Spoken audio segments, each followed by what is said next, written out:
Another show, Backspin on Sirius XM. My man DoItAll from the Lords is in the building with me. Yes. And the one and only Pete Rock, ladies and gentlemen. Y'all, is Backspin on Sirius XM. Finally, with everything going on in New York City today, it seems like we're gonna have to all do this together, gentlemen. All right? How long can you stay, dude? I gotta do it all the time. You here? Yeah, I'm here. Okay, because Pete Rock is good. You know he's DJing live on the air tonight. That's Big Bro right there, man. Like, I love that dude. So I got Pete Rock and DoItAll from Lords of the Underground in the building. Welcome, gentlemen. What's up? What's happening? This is hip hop history going on right here, man. Yeah, man. So how did y'all meet each other, Pete? How did you and Do meet?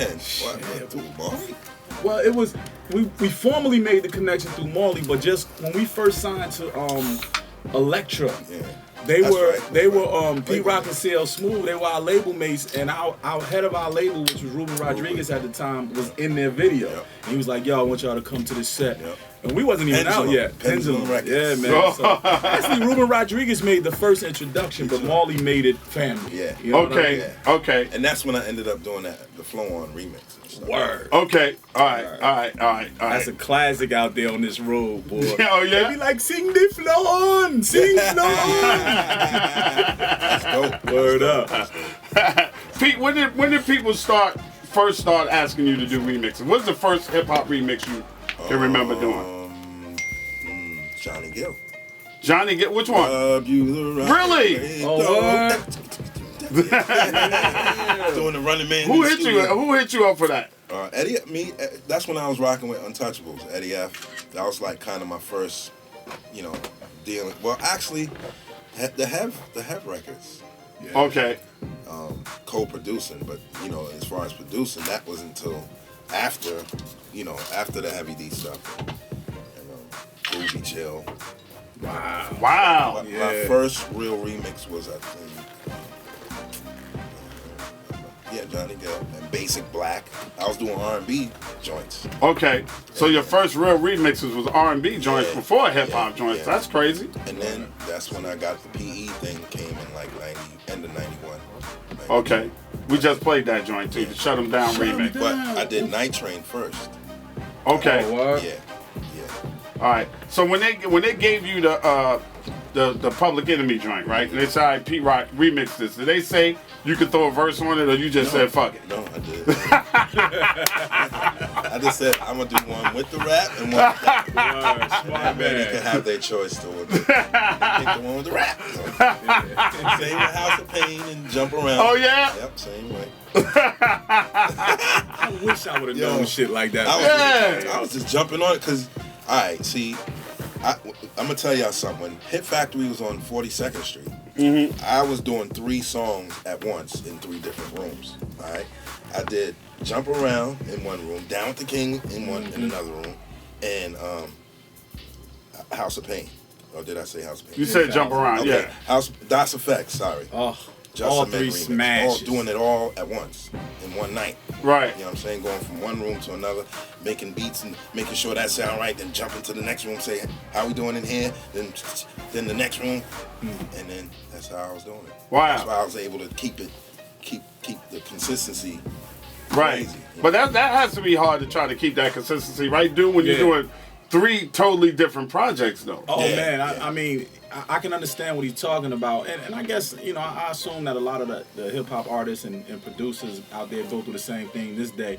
But when we was out, we was doing the same thing. I remember one time we had to rent a private plane just for the day because we was bouncing around to 4 different states. And we had to be in Miami to meet up with Luke's tour and finish the record to Burn Rubber on the New Jersey Drive soundtrack. Wow. So we recorded that at a studio that Luke set up for us, and it was just crazy. So I know what he's saying because that day stays in my mind. How we went from jet to the runway to the jet to the runway in 4 different states, and we had to wind up in Miami to record for Burn Rubber, the Burn Rubber song for New Jersey Drive soundtrack. Yeah, so that was working. It's my favorite movie right there. I go that. You guys was working, I go back to that all the time. You guys was really putting in some work, man. Phone lines were wide Wasn't open. no internet then. No. Nope, was not. Wasn't no Pro Tools, right? Wasn't No, no wasn't Serato, none of that. That was all man hours. Exactly. It wasn't sit in one place and wait for somebody to see you to file, right? Oh no, a foul. A file? File for what? Vinyl, baby. Vinyl. How the hell did y'all put together Lords of the Underground? Actually, man, shout out to DJ Lord Jazz. Lord Jazz is the one who formed Lords of the Underground, and he came by He way made sure of, he put his name in there, didn't he? Oh yeah, he made sure. He put it, actually, all of us supposed to had Lord in front of our name when we first came out. So Oh, it was yeah? supposed to be Lord Do It All, Lord Funk Man, and then we just Funky Man Do It All, and DJ Lord Jazz. He the only one that kept the Lord in front of it. But we met at Shaw University, man, years ago. Shout out to Shaw University, man, HBCU. And my man Derek L.A. Jackson, who used to manage Coolio, found the Roots, and he just did a lot. I think he owns the Glue agency right now that's behind all the marketing for Nicki Minaj Pepsi commercials and Lil Wayne Mountain Dew commercials and all of that type of stuff. And Marley Marl was his cousin, and he went to our school and he said, yo, Lord Jazz put together a group. I'll be working for Marley after I graduate, and I'll see what I can do. All I can do is play him some joints. And the first record that we recorded, myself and Funk, even though we was from Newark, New Jersey, we were still solo artists, and I knew Funk's brother, Burn B. I didn't really know, I knew of Funk as Turk, but I didn't really rock with him that much because he was a little younger. And we got together. The first song we did together was Psycho, and we did it to Black Sheep's was it Flavor of the Month? Yeah, and we did Psycho lyrics to that, and that's how we got our deal with Marley. Oh wow! Word, so Marley signed y'all? Yeah, Marley signed us first, man. He came out. He was on tour with the Juice Crew, and we was at Shaw University. I was just pledging Alpha Phi Alpha. Shout out to my Alpha Phi. Yeah, Alpha today's brother. Founders Day, right? Right, today's Founders Day. Right. 1906. No, I didn't get that in. But I had broke my hand at an Alpha fight the night before Marley was coming. And I didn't, I was just one of those cats I didn't believe. LA used to talk a lot. Derek used to just but he'd be telling the truth. Derek Jackson. Yeah, Derek Jackson. He'd be telling the truth, but he just would talk a lot, and I didn't believe that Marley was coming. And Marley came, long story short, man, I'm performing up there with a broken hand. Marley put his arms around us and was like, yo, when y'all coming up to the House of Hits? And at this time, I'm talking about the Marley Marl that was producing Heavy D, TLC, Moni Love, LL Cool J. Right. The first time we walked into the House of Hits, man, I never forget. I thought we was gonna go to Queens or something, and we pull up into the suburbs, upstate New York, and it's two BMWs in a driveway. It's a red Saab with rims on it, and then the 850 was inside. Yeah, inside the garage. Then the garage opened, and it's a 850 inside. Right. And all I hear, we walk through the doors, and all I hear is just rumbling. I'm like, damn, what is that? Get inside the A room, because he had like 3 rooms in there. Get inside the A room, and I see a skinny dude, kind of cut up with a Bell Kango on, with his back turned, and a wife beater in between the speakers, listening to the music, and it's LL. I looked at Funk, I was like, man, we made it. But ironically, they were mixing, shout out to Frank Heller, who's an engineer, they were mixing Mama Said Knock You Out. Wow. That was the first, it wasn't even out yet. Yeah. So I didn't even realize we was becoming part of history and witnessing history at the same time. Yeah. Crazy. And man. I had an opportunity to sit with Marley, have Marley here on Backspin, and Marley was telling me how that one album turned his life around 360 degrees, like how he came on to everybody's radar. After that, what was the one for you, Pete, that you would say made everybody stand up and say, we need Pete Rock? Because for a while it was like Pete Rock. It started really with the remixes, man. Yeah. The remix, because I came out trying to make a name for myself remixing. Remixes don't count. You still get paid, but you don't get paid like, royalties. Right. So I just, I didn't know that. You don't get paid on royalties for remixes? Not back then. No? Wow. Yep. And then I think when the main ingredient dropped is when people was like, you know what? Pete Rock is official. Right. Even back in the Soul Brother too, but that one right there, right. I think a lot of people gravitated to the main ingredient.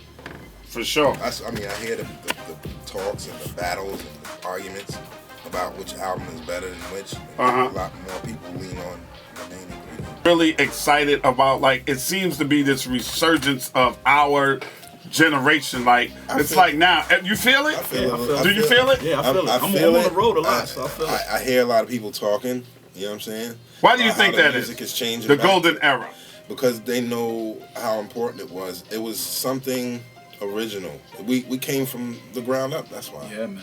Yeah. We built this thing. Like, we built the music. Yeah. Right. We really built it from the bottom up.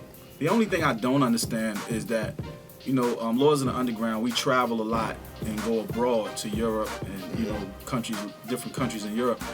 And everybody in America praises the golden era of hip hop. Like, that is the premier, let everybody tell it, you know, all of the hip hop ideologists and theorists, you know, the golden era is the hip hop, you know, is the greatest. It's the Bible. It's the Bible. Yeah, but basically. America does not support the golden era in its entirety, you know, for the most part, I say. You know, like, don't get me wrong, you got Red still on the road, you got Nas still on the road, Meth, you know, Pete and still doing, you know, Primo, you know, all that's great. But I'm talking about, like, where are the consistent shows like they're doing with a lot of the late 80s artists. And right. You'll get Big Daddy Kane, Dougie Fresh, Salt and Pepper. They'll throw a Naughty by Nature in there. Slick Rick. And no disrespect to my big brothers and sisters. I love them to death. But where is that same for the 90s? Like Lost Boys, Lords of the Underground, Pete Rock, CL Smooth, M.O.P., Tribe Called Quest. You know, where those shows? Tribe is breaking my heart by not performing together, too. I just want to say that. Yeah. That's one too of my favorite important. Groups, man. That is I love too all important. three of them dudes, though. Yeah, me too. Me too. Yeah. Word up. All my friends. Yeah, when Chuck D was just here, he said there was something similar going on with Houdini. And, you know, Chuck is like the Yoda, yo. Yeah. When Chuck calls, you go. Yeah, no and doubt. Chuck had to sit them dudes down, and he said he did the same thing with Run DMC when Run and DMC was going through their little problems. Yeah. And he said, listen, you guys don't want to look back on this when you're 80 years old and realize that you fucked it up. Yeah. That's right. You know what I mean? Yeah. And that's why, you know, Run DMC is going to be performing at the Barclays Center.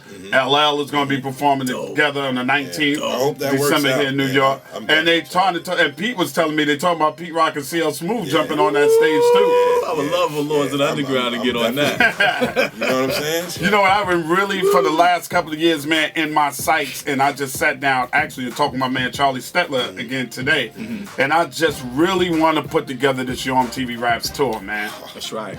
I That just would be want, beautiful. you know what I mean? That would be beautiful. Who Yeah. wouldn't sponsor that, man? Come on. That would An Ed Lover Yo MTV Raps Oh, tour? Lord. Come A on, tour. Come on, man. Come on, A man. tour, and do the revolving stage. That would be nuts. With the Or like set in- on one like side, and Westbury. then, like Westbury, and then turn that stage around, Man. and every artist come out and rock. Yep. You know what I mean? But some of the artists you gotta talk to, because some want to do the new shit. You're like, nah, you just do the hits and get the fuck out of here.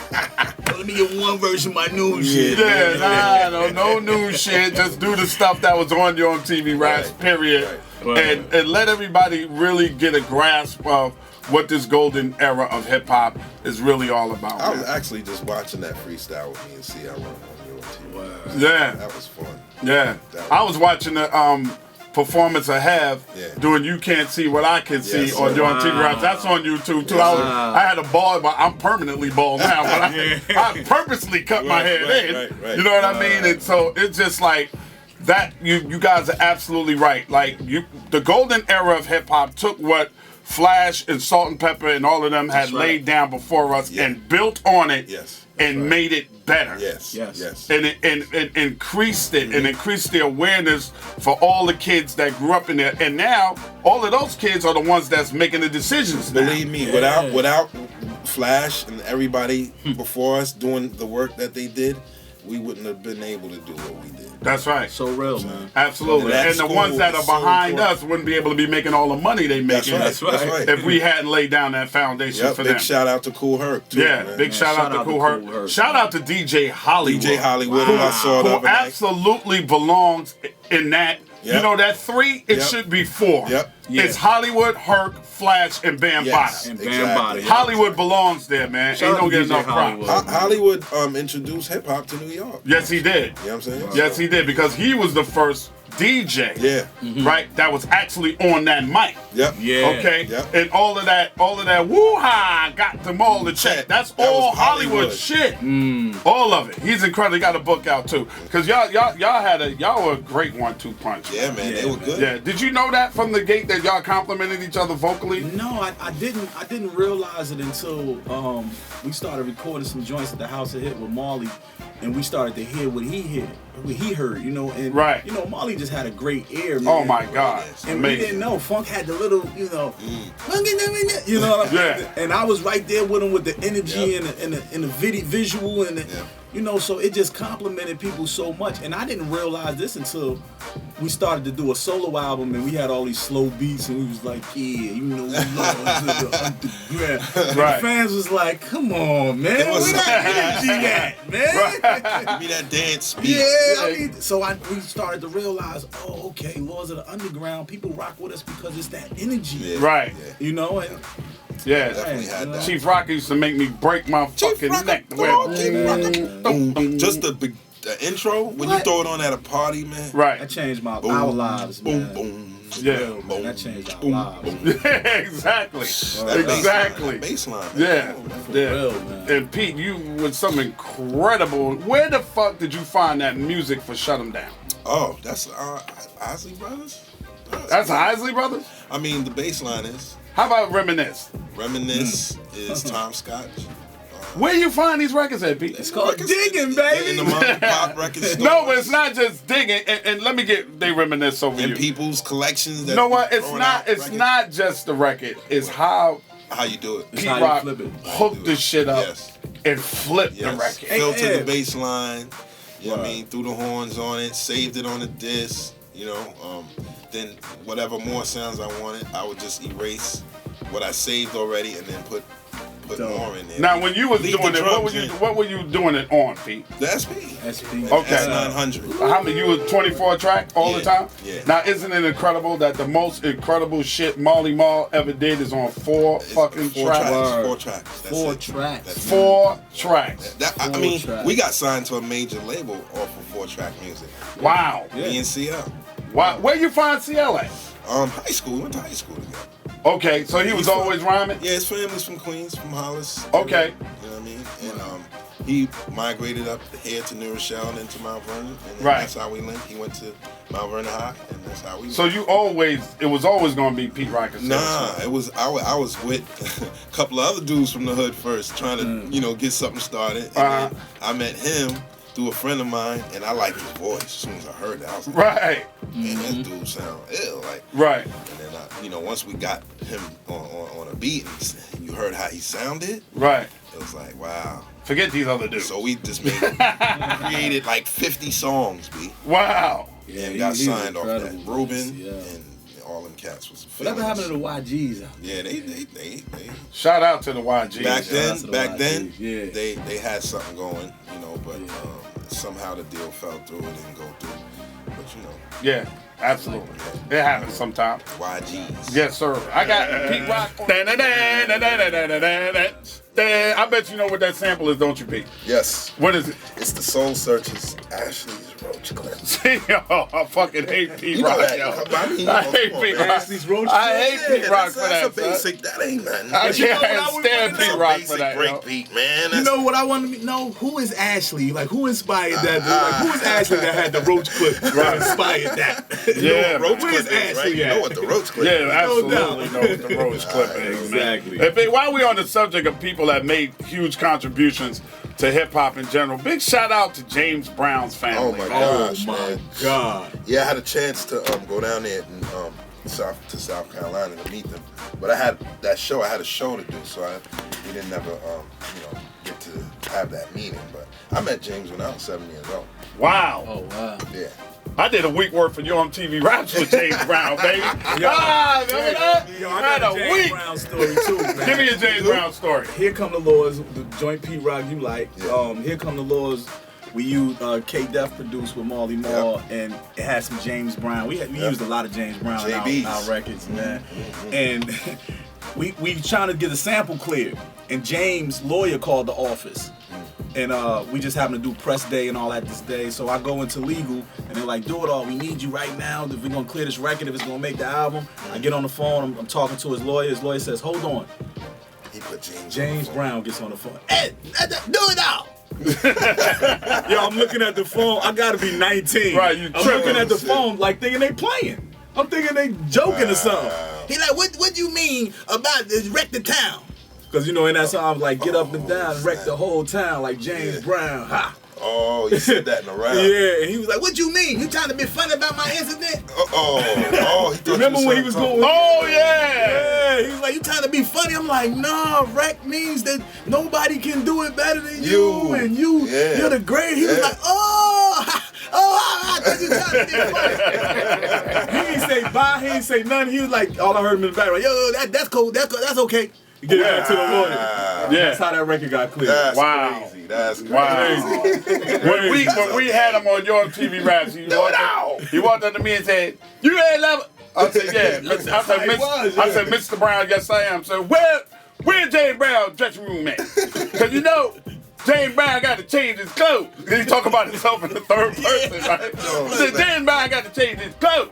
I said, okay, Mr. Brown, I had somebody take him over there, and we had to tell him, like, okay, Mr. Brown, no, you can stay in this outfit for the day. Like, this is Tuesday's show. Yeah. Because every time we went to commercial, he was ready to change his shit. Like, that's how many outfits he had. I was like, no, stay in that. Yeah. All right, and one of the biggest highlights of my life, and even from my mom's today, and I always say, Mom, what is your biggest highlight for me in my career on television? She said, when I saw you do the Ed Lover dance and you had James Brown doing it, word. She said, my boy has arrived. Wow. So this is a dude that she used to go to the Apollo and stand in the front aisle to see James Brown do his thing. Wow. Classic. Yeah. Auntie, right? And hip hop would never be what it is if it wasn't for James Brown. Heck no. Hey, when you hear Funky Child and them horns and all that type of stuff, that's all JB's, man. And he gets 60% of that record. 60% of that record is James Brown. Curtis too. He's getting 60%. Yeah, he takes 60. Yes, sir. And there's 3 members in Laws of Underground. Right. Y'all gotta split that. And we didn't produce it. So. Oh my God. Jeez, man. Absolutely. So book Laws of the Underground. Yeah, please. Book them. And when you hear a song that had that crossover ability, like It Takes Two to Make a Thing Go Right. Man. That's Lynn Collins, but produced. R.I.P. to DJ Easy Rock. Yeah. Oh, man. But that's James Brown. Yeah. It Takes Two to Make a Thing Go Right. It's James Brown. That woo. Yeah, down. That's James Brown, man. That's Lynn Collins. Produced by James Brown. A lot of Dr. Dre stuff. Yes. Funky drummers underneath it. Oh, yeah. Did y'all see the documentary that they have on HBO running now about James Brown? Did you hear the movie? Yeah, better than the movie. You gotta see it, DoItAll. Yes. Did you see Clyde Stubblefield talk about how he hates funky drummer? Yeah, because it was 3 in the morning. It was 3 in the morning. They just finished performing, and James was like, yo, we're going to the studio now. They thought they was going to the hotel to go to sleep. Right. Yeah. And he said, man, I hate that song. He said he couldn't stand it. He said he just started messing with the drums and came up with that pattern. Yeah, that pattern, and James said, that's it. Let Clyde play. And then he was like, 1, 2, 3, 4, hit it. And hip hop is never the same. Because of Clyde Stubblefield and James Brown. I got to host this seminar with Clyde, man. Mr. Stubblefield, him and Marley Marl, me and Funky, man. Yeah. It was crazy. His stories, right? His stories. He don't even like it. He don't even like the joint. He don't like funky drummer. He hates it. Because when the interviewer brought it up, he was like, I don't want to talk about funky drummer. I hate that song. Like, dude, you gave birth to hip hop with that shit. Are you bugging? Crazy, yo. I don't really want to talk Pete Rock. What's the dude? I'm about to take your food. Let you surrender. I don't want to have to capture you. Come out, hands up. This is like a gym pump. Bang, speaker, rattle, trump. Sound like a handgun. Fire all random. Breath from the bottom lung. Bikes when run. Yeah, I am triathlon. You can run forward. You can praise the Lord. Watch me body more. Niggas like Baltimore. I'm obscure. Tell me how you can endure this thing that I live. Brick City, come explore. Don't get it twisted. It's the beast unleashed. I am not police, but I walk on beat. Surrender it all. Do it all for keeps. North Coast, South Coast, West Coast, East. Hands up, nigga. Give it up. DJ, bring it back, bring it all, bring it up. I can help you single out. Call me up, I knock it out. Home run way out. That's the way you do it when you do it. How I do it, make you run and get the fluid for the sweat that you're losing. Pardon my demeanor, but that's what happens when I'm feeling. You thinking different, let me know that you were feeling. You now been surrounded, got a bounty on your bouncing on this whole a couple records, but I ain't really counting. Okay, a couple million. The flow's still resilient. Like wine in the crackers, it's a blessing. Communion. This is chicken soup, food for the soul food. Release it right now, and never will you hold through. If you don't watch what you go through. I was taught never talk. Pete had to show you. He had to show you. Word. How he owns you. Yeah. He had to show you how he owns you. Old school players and new school fools. And y'all moving straight through the groove. Pete Rock and Lover and you with all like bouncing the ball off the wall. I ain't no drummer. I ain't no farmer. Don't choke me, cause I ain't Eric Garner. I keep the fifth on my waist, might blow you in your face. Motherfuckers better stay in their place. This is ultimate hip hop from the golden era. Pete Rock and Lover in a Gucci sweater. Representing for Biggie Smalls. Yes, yes, y'all. Yes, yes, y'all. That's how we used to do it way back in the days. MC grades is F and I'm an A. So step back, watch me do this. My name is Ed Lover and I run right through this. Anytime that you want to spark, I got my man on the set, that's Pete Rock. Pete Rock. Pete Rock. Pete Rock. T-shirt on. Yeah, the R.I.P. Guru joint on right now. Word up, man. Yeah, for sure, for sure. We gonna get out the way and let Pete Rock do what he do, man. It's the Ed Lover Show backstage, Sirius XM. Agent BW.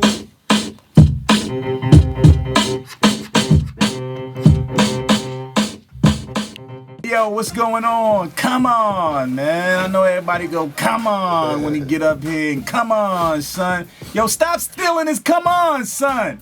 It's your boy DoItAll from Laws of the Underground right here on Backspin.